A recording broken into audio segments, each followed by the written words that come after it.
let me go over just the comparisons just to show you why I think that which carrier is better. Alright, so in terms of, let's just go one by one.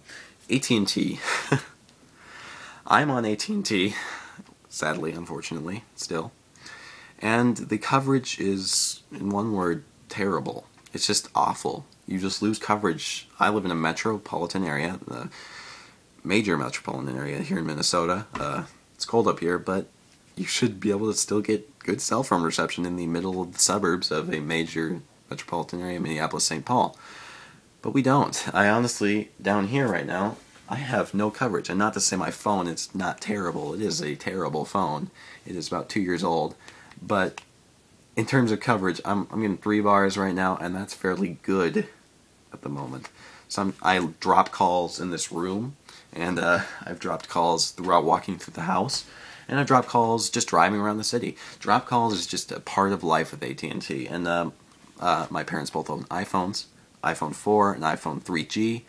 He still is waiting to upgrade to the Verizon iPhone 5 that will come out this June, but in terms of coverage of them both too, it's not just AntennaGate. I don't think AntennaGate is the main reason people are complaining. I think it's AT&T's problem here, because their coverage is just pretty darn awful when it comes to coverage. So with all phones, not just the iPhone or my phone, I've had this experience with all AT&T phones, and that's the pretty major detractor of AT&T. That's why I wouldn't go with AT&T.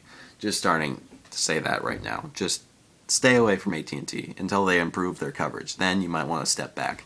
But there's a reason Apple offered their iPhone on Verizon, and this is the reason, which I think it was, which was, let's stop having drop calls. Alright, Verizon. Verizon is my #1 choice for cell phone company. I know this is a little early to say that, but I've actually thought this through before I started making this video. And Verizon just offers a lot of good things. They offer good customer service. I think, right here, best rated in the industry, and great phones. They offer the best line of phones I've seen. They don't offer the HTC Evo 4G, which Sprint has, that's what makes them pretty good as a cell phone company.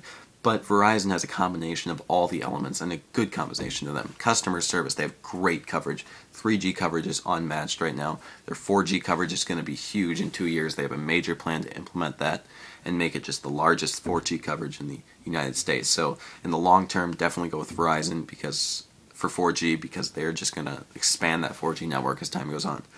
And just their phone plans mixed with their general customer service and just coverage is just the best in Verizon, and they offer fair prices for their plans as well.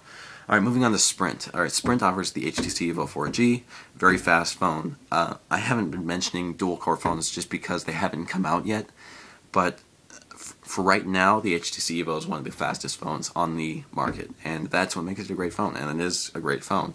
There's little negative to say about it, in fact, because it is a very well-built phone.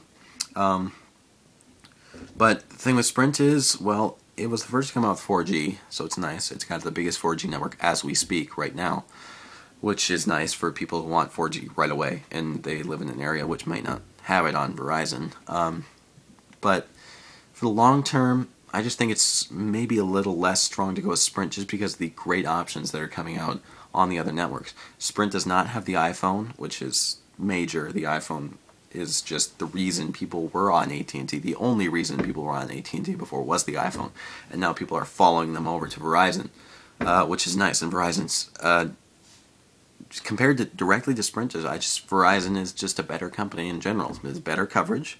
4G coverage is still lacking a little, but that's just because of how new the 4G network is. But as time goes on, you'll see Verizon overtake it and become have the most coverage. And then, so Sprint, good choice. It's my second choice because of the HTC Evo. But let's say you're a BlackBerry owner. I generally go with Verizon for just phones in general, as reasons I've stated. But if you want a second option, if you don't like Verizon for some reason, or you don't want to go with Verizon, I go with Sprint. But if you do want a GSM phone, if you want a SIM card, a lot of people do, And you don't want to buy a World phone, you can buy a World phone on Verizon or Sprint, but which requires some work other than just taking out your SIM card, popping in a new one. But if you have a GSM phone, you can go over to Europe, pop in a new SIM card. Network's the same; it'll work just fine. The problem with T-Mobile is the fact they're slipping a little. They've slipped a lot on phones, as I've said before. They don't really offer any phones. Their coverage is okay, not exceptional, not as great as Verizon, and it's better than AT&T. Don't get me wrong. If you want a GSM phone, go with T-Mobile. Just compared to AT&T, customer service is better. Everything about it is pretty much better than AT&T.